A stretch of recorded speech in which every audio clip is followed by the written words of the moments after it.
Hi, I'm Misty Malcasian, and today I thought it would be fun / informative to do a proof copy unboxing and comparison video between Amazon KDP and Barnes & Noble Press, specifically because there are differences between the two that are vast and noticeable. So if you're considering printing proof copies or ARCs or whatever for yourself, you'll know what to expect. Also, you might want to use one or both companies for actually printing your paperbacks.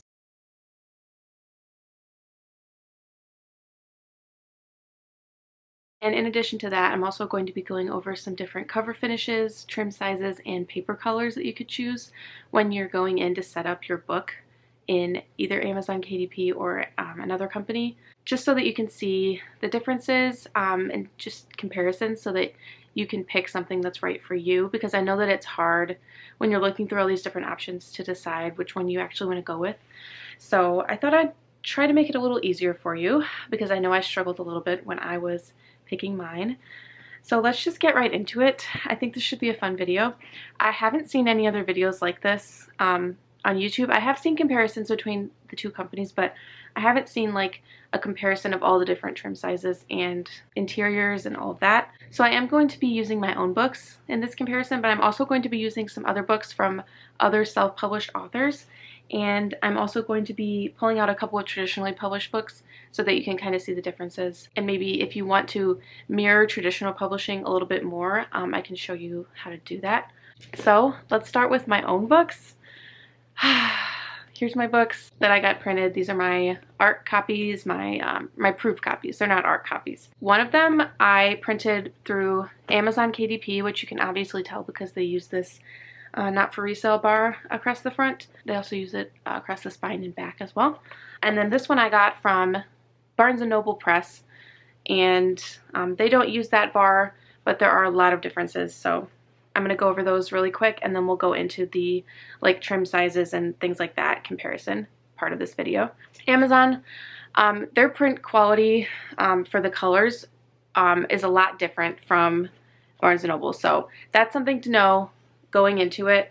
The print quality of the covers is going to be completely different. For me, the Barnes & Noble copy is actually way too saturated. I don't know if it really shows up as well on camera as it does in real life, but it is way oversaturated. So I would have to go in and edit this cover to try to make it less bright on the screen so that it would print out correctly for Barnes & Noble. That's not something I'm going to be messing with though, because I don't think I'm going to be using Barnes & Noble, because I think I'm mostly just going to be sticking with Amazon for that. But yeah, I do like how the print quality turned out on Amazon, so I'm really happy with it. I think it turned out pretty much exactly how I wanted it to. I really wish it didn't have this bar so that I could fully see the whole picture, but regardless, I'm very happy with that. So I went with the shiny glossy cover rather than the matte cover, and I will get into that in just a second, but just wanted to mention that. The trim size I used was 5.5 by 8.5, and I'll also go into why I did that. But really quick, I want to show you the insides. So I went with the cream paper for both Amazon and Barnes & Noble, and I promise this is cream. This is the cream selection that Amazon gives you. It looks very white in person, which I'm totally fine with. It's not the bright white that I see other authors using sometimes, but it is definitely a lot more white. Barnes & Noble is completely different. Their cream paper is very cream. It's yellow, which I also like. So I like both of these. I don't have any hard feelings against either one.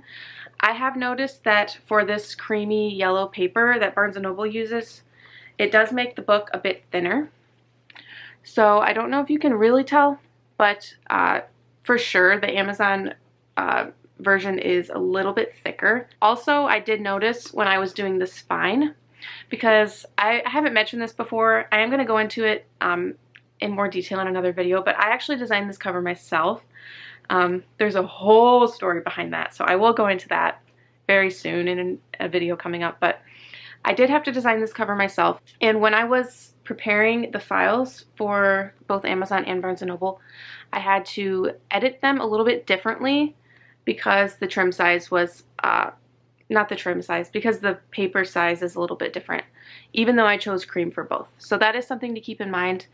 On Amazon, it is a bigger spine, so I was able to fit my actual like branded title. Okay, it's not going to show up on camera, but I was able, I mean, you can kind of see it from here, but I was able to fit my actual branded title on this spine, whereas the Barnes & Noble, I had to take off the swirlies and just have it as the normal font of the font style I used. I do definitely like the branded title a lot better because it matches the cover. I did my little publishing logo. I don't know if I'm going to do this on the final version, but this is just something I was playing around with to have fun and just see if I liked it or not.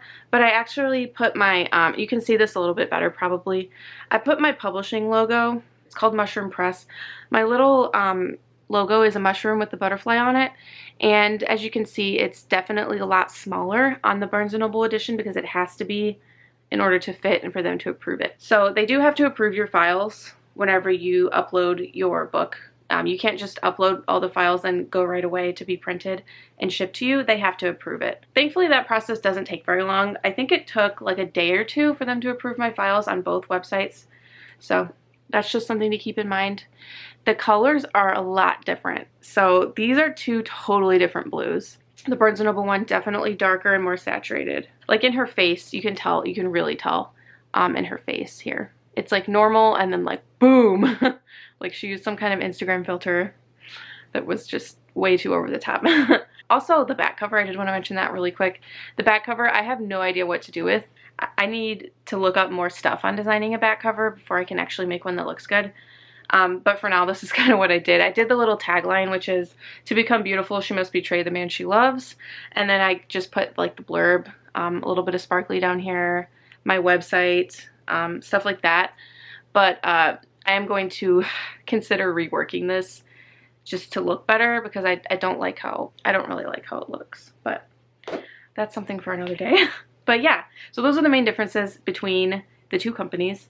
Now, I will go ahead and compare a couple of other books I have so that you can kind of see the differences and maybe decide your own trim size, your own paper color and stuff like that if you are planning on self-publishing.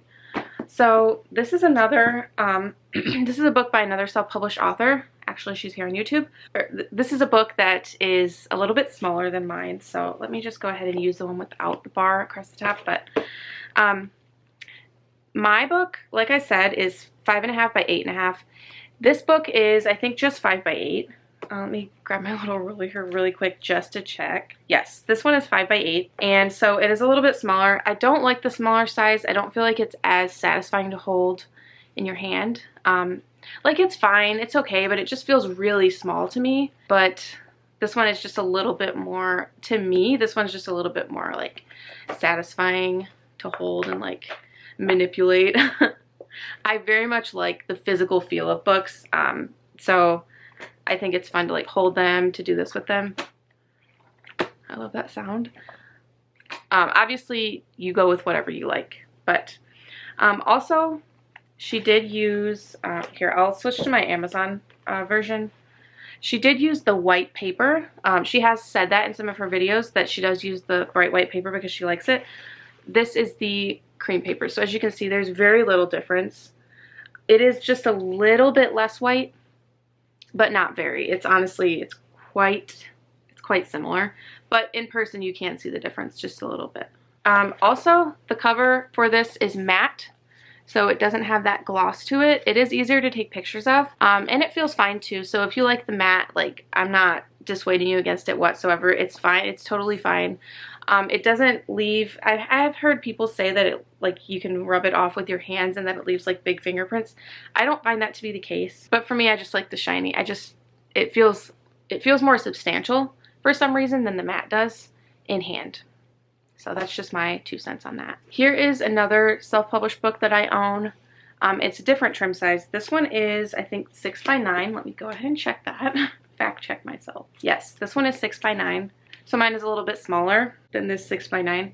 To me, I think the 6 by 9 is maybe a little too big for my own personal taste, but the 5 by 8 was a little too small. So I went in the middle, and I'm very happy that I did. I very much like the size. So as you can see, you can really go with many different sizes for your book. You don't have to pick the same size someone else did if you don't want to. You can totally go with a different size. There's also many other sizes that they offer. I don't have all their sizes with me, unfortunately, but they do have many other sizes. But if you're looking to publish an actual like novel, I'm pretty sure these are the 3 main sizes you might want to pick from. Although as a self-published author, you could definitely pick any size you wanted to because you're the boss, you make all the rules. Also, formatting plays a huge difference in how big your book will be, like how thick it will be. So for example, I'm gonna grab another book really quick. Takes a minute to get resituated. Okay, so I'm only using another one of Bethany Atazada's books because she's talked about them in her videos, and so it's easier for me to know exactly like what specs these are. So this book is actually I think a little over 70,000 words, she says at one point, and her formatting is a lot more dense than say this formatting for this book by Anita Vall. I wish I knew how to say her last name, but she's another self-published author, and her books have bigger, her books are a lot bigger in the spacing, which I personally enjoy more as well, but you can go with smaller formatting and that's totally fine too. It's totally up to you. But that does play a major difference, or it does play a major role in how big your book is going to be. I was able to calculate just by counting the number of words on a page and then like multiplying by how many pages just to get a rough estimate. This book is about 60,000 words, but it is just as thick or even thicker. But this book is actually a little bit thicker than the over 70,000 word book just because of the formatting and the white space. So also this book is a lot bigger than this, so it technically should have less. It should definitely have less pages anyway, but it should have even less since it's bigger. But since the formatting is bigger, it does not. It's actually quite a bit thicker. So that is something to keep in mind as well. So let's go ahead and look at some traditionally published books and just see what they use so that we can kind of form a comparison here. If you're wanting your book to look more like a traditionally published book, you might not have noticed this before. I know I didn't notice it until I started doing this, but traditionally published books vary widely as well. So you really don't have to like go off of one specific industry standard. There are many industry standards I found, at least looking at my own bookshelf behind me. There are many different sizes of books. But this book is a 5x8, or no, this book is a 5x7.5 actually. So this is even smaller, which is weird. Let me see. Yep, 5x7.5. So it's even smaller, just a little bit than the 5x8. And so it's very compact. And I think you can also choose the size on Amazon, I'm pretty sure. But this is cream paper. I have found for novels, for traditionally published novels, they are always the cream paper. I never see a traditionally published novel with white paper. Let me know in the comments if you have. I would be interested to know. But they do tend to use the cream paper, whether hardcover or paperback. I'm only doing paperbacks for this video, I'm sorry. But their formatting is also quite tight because I would assume that they like to, you know, save that money. And then this is also a matte cover. However, there are also traditionally published books with this nice glossy cover that I like. So this one I think is 5.25 by 8.25. So it's a little bit smaller than mine. Yeah, it hangs over just a tiny bit. But yeah, so traditionally published books definitely use the glossy cover as well. And I wanted to go with more of a traditionally published book. All right, my camera battery cut out. Had to change it, but what was I saying? I don't remember. Oh yeah, I think I was just saying that I wanted to go with more of a reading experience, like a traditionally published book, in the fact that like with the paper type, just so that it wasn't too jarring. But I did choose to go with a bigger font formatting. It's not like that much bigger, but it's definitely a difference from the traditionally published kind of formatting look. I didn't mention this, but my book right now is sitting at 38,000, I want to say. I actually forgot, but I'm pretty sure that's what it is. So it's a pretty good size for the word count. This one I have mentioned before is about 26,000 words, and it is still a good, it still feels good in the hand. It doesn't feel too small or scrawny because the author went with a bigger size and bigger formatting. So I kind of followed kind of followed that just a little bit. Like I made it a little bit bigger formatting because I just like how it looks and feels. So that's what I went with. So yeah, I get to choose. So I love that. Overall thoughts, I really like the Amazon KDP version for my book specifically. I like how the paper is a bit less yellow, and I really like the print quality for my specific image. Now I have seen other authors do comparisons, and their print quality is different, like in a kind of a worse way, just because of just the way their cover's set up, their colors and stuff. It looks better with the Barnes & Noble. So I wanted to try it myself and see if it did, but it's way too oversaturated for me, for my specific cover. And I'm actually not I'm not a professional cover designer. I just worked really hard. So I don't know like what exact color settings you should be using. I know you should be using CMYK color as opposed to RGB color if you are planning on printing it, but that's about the extent of my knowledge there. So with all of my editing that I'm going to be doing, I basically need to add a lot. This book is very sparse in pretty much every area, so I'm going to be adding a lot, so this book will become thicker. It's actually, I've been calling it a novella, but it's probably going to be more like a short novel when I'm done. So yeah, there's a little comparison for you of the different cover types, the different paper types, and then the different like formatting and trim sizes. I hope that you found it useful or helpful, or if you were just morbidly curious and you weren't actually planning on self-publishing, these kinds of videos are still kind of fun to watch if you really like physical books. But yeah, like I said, I'm going to be making another video on like the cover design process for this book, why I went with the self-designed cover, if I would recommend it, all of that. So keep an eye out for that. I'll probably do that video as part of a release week series for whenever I do release this. As of right now, the release looks like it's going to be in April sometime. So assuming this month goes well with revisions, we shall see. Thank you so much for watching, and let me know in the comments if you found it useful. If you want me to make more videos going into more of the nitty-gritty of these kinds of things, I would be interested to know that. Now I'm going to go edit this video and hope that it doesn't take me all day. So yeah, I'll see you again soon with a new video, and until then, I hope you have a great day. Bye!